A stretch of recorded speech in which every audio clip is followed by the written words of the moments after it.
지난주까지 5일째 국정감사를 진행해 왔습니다. 소모적인 정쟁이 아닌 정책국감, 민생국감이 되도록 하기 위해서 한나라당 위원님들을 비롯해서 위원장님들, 간사님들이 노력하고 있습니다만은 민주당이 아마 국감 준비를 부실하게 한 탓인지 각 위원회마다 정쟁으로 자꾸 끌고 가려고 하는 경향이 아주 짙습니다. 예를 들면 문방위 같은 경우에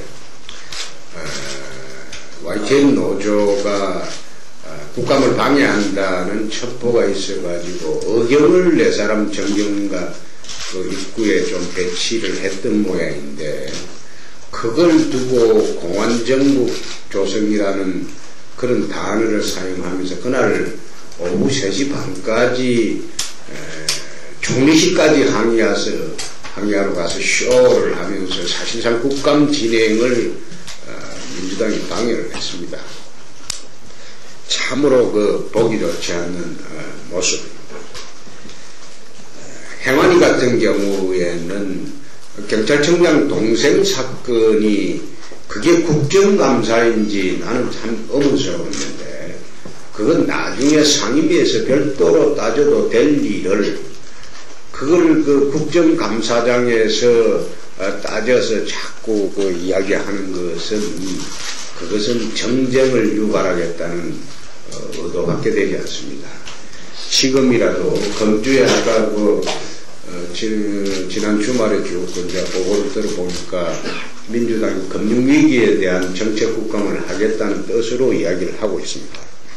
지금은 국제금융위기에 대한 범정부적 그리고 정치권의 대처를 어떻게 해야 할 것인지 그 문제에 대해서 집중을 할 시점입니다.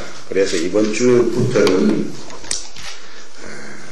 야당도 이젠 정쟁국감이 아닌 정책국감으로 좀 돌아서 주었으면 합니다. 한나라당은 지금부터라도 민주당이 더 이상 국감장에서 사실 정인 신청을 하는데 국감이 20일 하는데 정인이 70명 나오면 정인신문이 되질 않습니다. 그러니까 70명 앉아놓고 그 뒤에 저도 국감을 지금 15대부터 쭉 하고 있는데요. 정인이 나와서 한마디도 묻지 않는 정인이 7, 80%가 됩니다. 근데 정인을 갖다가 정무위 같은 경우에는 무려 70명의 정인을 신청해 놓고 그게 국정감사를 하겠다는 건지, 말하자면 정인 출석 자체에만 집착을 두겠다는 것이 내가 이해가 되지 않을 정도로 국감을 정쟁화 도구로 몰고 가는 것은 옳지 않다고 보여집니다. 지금부터라도 국제금융위기에 대한 여야가 공히 같은 목소리로 대처할 수 있는 그런 정책국감이 되었으면 합니다. 예.